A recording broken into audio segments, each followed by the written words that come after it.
O Senhor esteja convosco. Proclamação do Evangelho de Jesus Cristo, segundo João. Naquele tempo, muitos dos discípulos de Jesus que o escutaram, disseram: esta palavra é dura, quem consegue escutá-la? Sabendo que seus discípulos estavam murmurando por causa disso mesmo, Jesus perguntou: isso vos escandaliza? E quando virdes o Filho do Homem subindo para onde estava antes? O Espírito é que dá a vida, a carne não adianta nada. As palavras que vos falei são Espírito e vida, mas entre vós há alguns que não creem. Jesus sabia desde o início quem eram os que não tinham fé e quem havia de entregá-lo. E acrescentou: é por isso que vos disse, ninguém pode vir a mim, a não ser que lhe seja concedido pelo Pai. A partir daquele momento, muitos discípulos voltaram atrás e não andavam mais com ele. Então Jesus disse aos 12, vós também vos quereis ir embora? Simão Pedro respondeu, a quem iremos, Senhor? Tu tens palavras de vida eterna. Nós cremos firmemente e reconhecemos que Tu és o Santo de Deus. Palavra da salvação.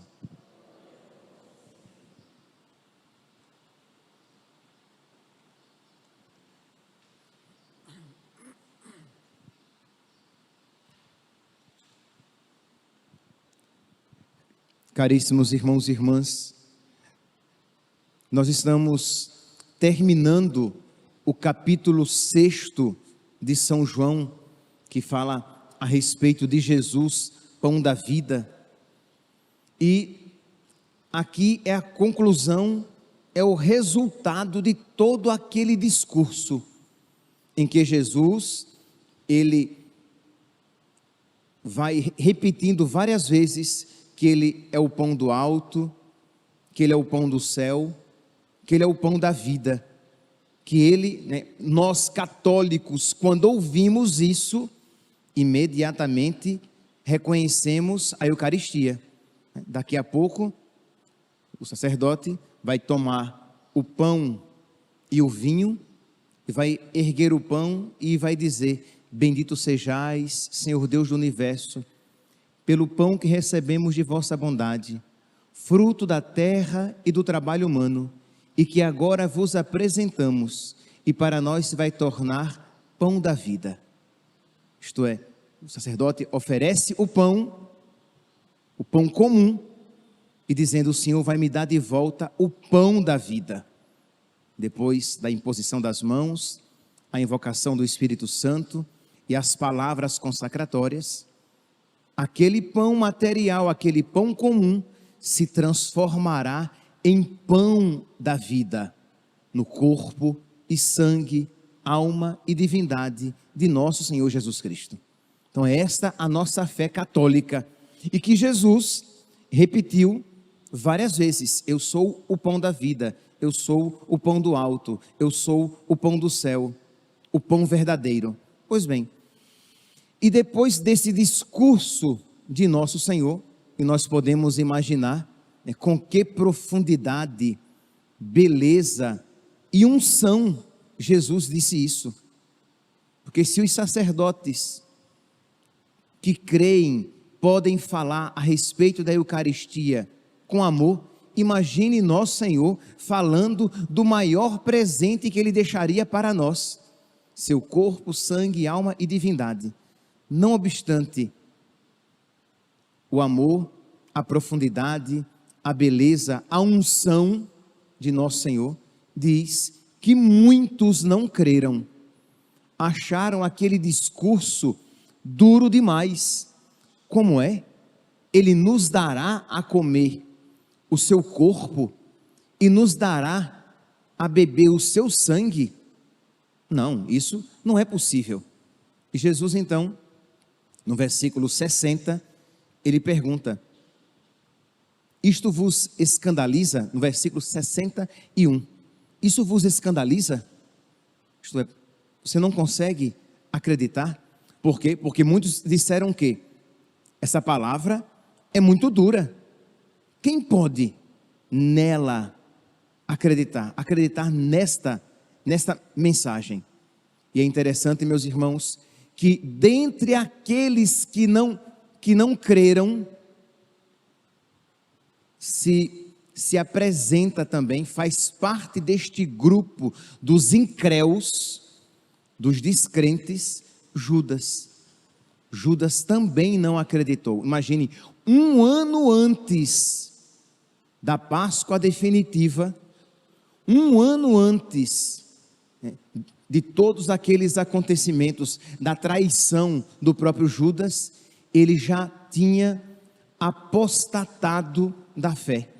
Embora ele ainda permanecesse no grupo, fisicamente, exteriormente, ele já não mais compartilhava da mesma fé.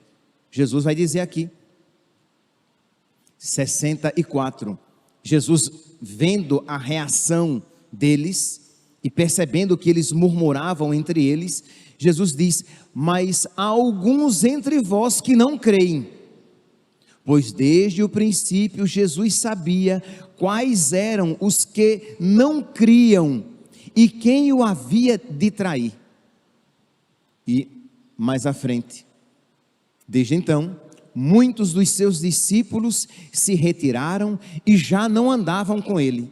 Isto é, por causa do discurso a respeito da Eucaristia, muitos que se diziam seguidores de Cristo, abandonam Cristo, porque não creem na presença real, no milagre da Eucaristia, de que a Eucaristia é o corpo, sangue, alma e divindade. Então percebe que a dificuldade em crer na Eucaristia não é uma dificuldade de agora, que os homens modernos, que os cristãos modernos não creem na Eucaristia. Não, já era algo, já desde o próprio Jesus. Diante do seu discurso, muitos não acreditaram e muitos o abandonaram. Jesus então se volta para os apóstolos e pergunta: e vós, quereis ir embora também? Pedro responde, diz: Senhor, a quem iremos? Só tu tens palavras de vida eterna. Então, Pedro compreendeu completamente? Não. Mas Pedro acreditou naquele que aquilo tinha dito. Então, às vezes, meus santos, nós não conseguimos alcançar todos os conteúdos da nossa fé, não porque eles não sejam racionais, mas porque eles são supra-racionais, eles estão além das nossas capacidades. Mas nós, por causa daquele que diz, nós assentimos, nós dizemos amém, nós dizemos é isso mesmo, assim seja. Quando você entra na fila da comunhão e o sacerdote diz corpo de Cristo, você responde o quê? Amém. Isto é, eu creio, isso mesmo, é o corpo de Cristo. Os meus olhos veem pão. Se você comungasse também do sangue de Cristo, os seus olhos veriam vinho, o seu olfato perceberia vinho, mas você diz, é o corpo de Cristo, é o sangue de Cristo, porque Jesus isso disse, e nisso eu creio, nele eu creio nesta verdade, porque foi ele quem a proclamou. Então Jesus diz isso, Pedro, em nome dos apóstolos, diz: a quem iremos, Senhor? Só tu tens palavras de vida eterna. E diz aqui Jesus acrescentou: não vos escolhi todos os 12? Foi Jesus Cristo que escolheu os 12 apóstolos. Contudo, um de vós é um diabo, é um demônio. Jesus estava se referindo aqui a Pedro, a Judas. Um de vós é um demônio, é um diabo. Ele se referia a Judas, filho de Simão Iscariotes, porque era quem o havia de entregar, não obstante fosse um dos 12. Então, Judas já não cria na Eucaristia, embora fizesse parte visivelmente, exteriormente do grupo dos 12. Meus irmãos, isso aqui nos dá a ocasião de nós nos perguntarmos a que grupo nós pertencemos. Ao grupo de Pedro, que às vezes percebe que o ensinamento de nosso Senhor vai além das nossas capacidades, mas nós assentimos, nós damos o nosso assentimento, nós proclamamos a nossa fé e dizemos creio, ou fazemos parte do grupo de Judas, que mesmo que esteja fisicamente presente na igreja, a ela não pertence mais, porque já abandonou a verdadeira fé. Meus irmãos, infelizmente esta não é uma realidade longínqua, estranha. Infelizmente há, e não sei se são poucos, aqueles que são aparentemente católicos, mas que não o são de fato, são católicos de fachada. Eles parecem católicos, como Judas parecia ser um discípulo de nosso Senhor, um discípulo verdadeiro, que pertencia ao grupo dos mais íntimos, ao grupo dos 12, mas não obstante ele exteriormente pertencesse ao grupo daqueles que criam, que tinham fé, ele de verdade já havia abandonado a verdadeira fé. Meus irmãos, é algo que nós precisamos pedir a Deus, que nos conceda essa graça, de nós pertencermos de fato, isto é, nós precisamos abraçar todo o conteúdo da nossa fé. Aqui nós estamos falando a respeito da Eucaristia, mas nós poderíamos aplicar a tantos outros pontos, isto é, existem católicos, que se dizem católicos, que frequentam a igreja católica, que vão às missas aos domingos, que rezam com a boca o credo, mas que abandonaram a fé, ou não creem na presença real de Jesus Cristo na Eucaristia, ou não creem que o sacramento da confissão perdoa os nossos pecados, ou não creem na indissolubilidade do matrimônio, isto é, você se casou com uma pessoa e você se casou para sempre.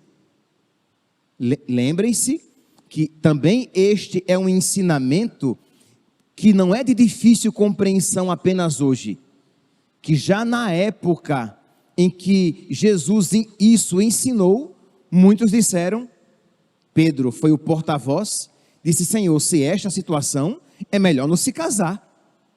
Se é assim, se casar para sempre, é melhor não se casar. E Jesus disse, Pedro, nem todos podem compreender isso. Isto é, os ensinamentos de nosso Senhor são verdade e vida, mas não são bolinho, não são fáceis. Nós precisamos pedir o auxílio da graça. Nós precisamos pedir a ajuda do Pai. Jesus vai dizer, quando muitos o abandonam, quando muitos diante do ensinamento a respeito da Eucaristia, muitos o deixam, Jesus diz o quê? Versículo 65, por isso eu vos disse, ninguém pode vir a mim se não for atraído pelo Pai. Nós precisamos pedir o Espírito Santo, nós precisamos pedir a graça, nós precisamos pedir a ajuda do Pai, o Paráclito, para que nós tenhamos força para viver a palavra de Cristo, que é verdade e é vida, porque senão nós vamos querer negociar com as verdades da fé, aquilo que vamos viver e aquilo que não vamos viver. Aí você vai querer o quê? Embora você se diga católico, embora você reze o credo, embora você frequente as missas, você já não crê na doutrina de Cristo, dos cristãos, da igreja, que a igreja ensina há mais de 2000 anos a respeito da sexualidade humana, da vida, né? Como os solteiros vivem a sua sexualidade na castidade, no celibato, né? Abstendo-se de vida sexual, ele é solteiro. Como os casados vivem a sua sexualidade como casados. Como um homem deve receber de Deus o sexo que ele recebeu, ele é homem. Como a mulher deve receber a identidade que de Deus ela recebeu, ela é mulher. Há muitos cristãos que já não aceitam mais esse ensinamento de Cristo. Não é apenas a Eucaristia, não é apenas a respeito da confissão, não é apenas a respeito do matrimônio, mas é a respeito de outros pontos essenciais para a fé cristã católica, que não creem, por exemplo, mais no juízo e no inferno, na possível condenação eterna, e tantos outros pontos que pessoas pensam poder continuar pertencendo ao grupo de Cristo, à igreja de Cristo, como Judas pensava pertencer ao grupo de Cristo, quando já havia abandonado a fé católica na Eucaristia. Então, a Eucaristia, a fé na Eucaristia aqui é um ponto, mas que nós podemos aplicar a tantas outras realidades. Eu já falei aqui tantas vezes e repito, se você nega um ponto da fé, você perde toda a fé católica. Imagine que você pegue, vamos aqui dar um exemplo, digamos que a fé católica tivesse 100 pontos essenciais. Aí você diz assim, eu creio em 99, mas este ponto aqui eu não aceito. Você deixou de ser católico. Você perdeu toda a fé católica. Então, para ser católico, você precisa, na fé, acolher todas as verdades católicas. Então, peça o Espírito Santo, peça o auxílio da graça, peça a força do alto, peça a ajuda do Pai, para que você possa abraçar toda a fé católica, e assim, e somente assim, está unida a Cristo. Pois bem, diz aqui então, que diante deste discurso de Jesus, a respeito da Eucaristia, muitos abandonaram nosso Senhor, e ainda bem, meus santos, que Jesus não era politicamente correto, nem ele tinha sede de multidões. Parece um paradoxo. Jesus quer salvar a todos. Jesus quer que a salvação oferecida a todos seja eficaz em todos, mas ele não fará isso negociando a verdade, isto é, para que todos me aceitem, então eu vou diluir a verdade, para que todos me achem legal e não me abandonem, eu vou abrandar, escamotear, liquefazer a verdade. Não, Jesus disse, ele chocou, Jesus se volta para eles e pergunta, isto vos escandaliza? Depois se volta para os apóstolos e pergunta, vocês querem ir embora também? Nós não podemos, meus santos, nós não podemos negociar a verdade. Hoje é sábado e em todas as igrejas, ou melhor, em muitas igrejas paroquiais, o sábado é um dia privilegiado da catequese. Pois bem, catequistas, não negociem a verdade. Ensinem com caridade, ensinem com paciência, ensinem com respeito, mas ensinem a verdade. não rebaixem a verdade, não diluam a verdade para que ela possa ser acolhida por todos, porque uma verdade diluída é uma mentira disfarçada de verdade. Então você precisa com todo jeito ensinar a fé católica e tentar ganhar o maior número para ela. Eu lembro quando eu era seminarista lá em Maceió, eu participei de um retiro de carnaval. E aí nós já estávamos ali há 5 dias em retiro e nós nos conhecíamos. Se eu não me engano, ou era meu primeiro ano de seminário ou segundo ano de seminário, era algo muito recente para mim. E nós nos conhecíamos e no final do retiro foi dito que todos deveriam comungar na missa de encerramento. Porque afinal de contas, todos tinham participado daquele retiro, então todos, e isso foi dito, independentemente da situação em que cada um se encontre, todos devem comungar. E era sabido por todos, que existiam alguns que não podiam comungar. Um caso particular de uma moça que vivia maritalmente com um rapaz com quem ela não era casada na igreja. E eu sabia, e ela ouviu aquilo e ela então se preparou. Aquele momento tinha terminado, nós íamos preparar a sala para celebrar a Santa Missa e ela prontamente se preparou para comungar.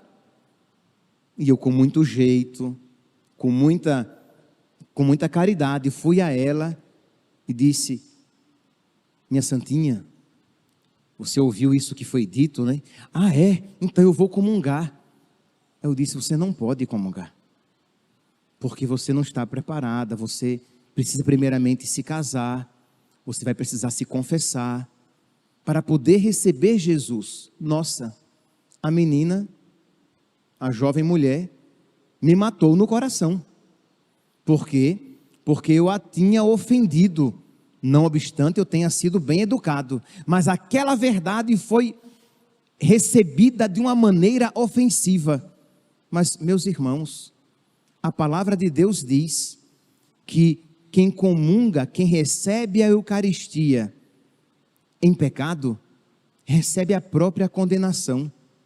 São Tomás de Aquino vai dizer na sequência de Corpus Christi, vai dizer que ao bom e ao perverso, o efeito é bem diverso, vida e morte traz em si.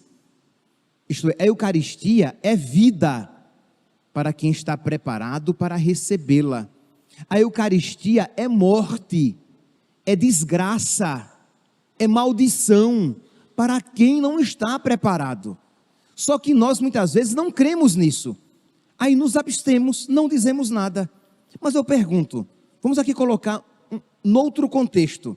Imagine se você estivesse em um lugar e as pessoas fossem tomar uma água e acreditassem, as pessoas estavam com sede e elas acreditavam que aquela água lhes faria muito bem, mas você sabia que aquela água estava envenenada, que aquela água não seria boa para ela, e todo mundo estivesse indo tomar aquela água, o que você faria? Você diria: eu não vou dizer nada, né? Eles vão ficar com raiva de mim, eles estão com sede, eu vou deixar que eles tomem água envenenada. Ou você iria dizer: gente, não tome, essa água não lhes fará bem.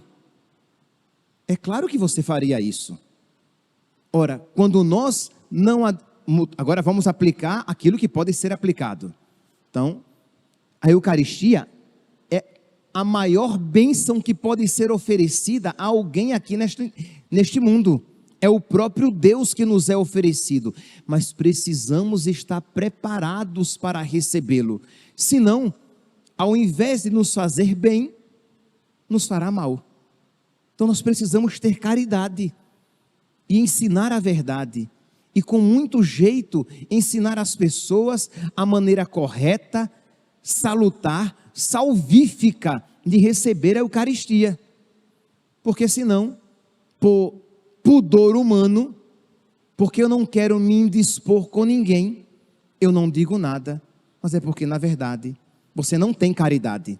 Então você deixa o seu irmão cometer um sacrilégio porque você não quer sair feio na fotografia. Isso é caridade? Eu acho que não, né? Não é caridade. Então, depois, isso era seminarista, né? Depois eu já era padre e eu fui celebrar uma missa para este mesmo grupo. E aí veio, eu já tinha até me esquecido dela, e veio uma jovem mulher com a criancinha no braço e o seu marido do lado, e disse: padre, eu quero agradecer ao Senhor por aquilo que o Senhor me disse naquele dia. E eu disse: ô minha santinha, mas o que foi que eu disse naquele dia? Você não lembra não, padre? Eu fiquei com tanta raiva do Senhor. Eu digo: o que, minha santa? O que foi que eu disse? Não, o Senhor falou que eu não podia comungar, que eu estava em pecado, que eu precisava me casar, que eu precisaria me confessar. E aquilo, padre, eu matei o Senhor no meu coração, mas aquilo ficou me incomodando, e aí eu conversei com meu marido, nós entramos num processo, e 1 ano depois, nós nos casamos na igreja e recebemos os sacramentos. Veja que graça, meus santos. Mas aquilo precisou ser dito para que a sua consciência se iluminasse e ela percebesse: eu preciso então mudar de vida, eu preciso arrumar a minha vida para receber a Eucaristia com efeito benéfico, salvífico, salutar. Meus santos, não negociem a verdade, não é caridade. Não diluam, não disfarcem, não escamoteiem a verdade. Mas digam com toda a caridade, com todo o respeito, com toda a paciência, mas digam a verdade católica, mas creiam. Então peçam a Deus que lhes aumente a fé, que se você crê, você vai dizer a verdade, porque você sabe que será benéfica, mesmo que não seja agradável. Mas o Senhor disse que a verdade nos libertaria, não que seria necessariamente agradável de ouvir, pelo menos no primeiro momento. Então nós vemos aqui Jesus, ele não negocia a verdade, ele disse que o meu corpo é verdadeiramente comida, o meu sangue é verdadeiramente bebida, quem come a minha carne e bebe o meu sangue, tem a vida em mim, e eu o ressuscitarei no último dia. As pessoas ficaram escandalizadas, muitos o abandonaram, e o que foi que ele fez? Vocês querem ir embora também? A verdade é essa. E Pedro então, humildemente disse: Senhor, a quem iremos? Só tu tens palavras de vida eterna. Que nós então hoje, meus santos, peçamos a Deus, por intercessão de Nossa Senhora, de São Pedro, a graça de nós também aderirmos a Jesus e a sua palavra incondicionalmente, que nós abracemos a mensagem de Jesus e consequentemente o próprio Jesus incondicionalmente, e que com toda a caridade, com toda a sabedoria, mas com toda a verdade, nós a ensinemos ao maior número de pessoas para ganhar as pessoas para Cristo, para a verdade, para a salvação. Louvado seja nosso Senhor Jesus Cristo, para sempre seja louvado.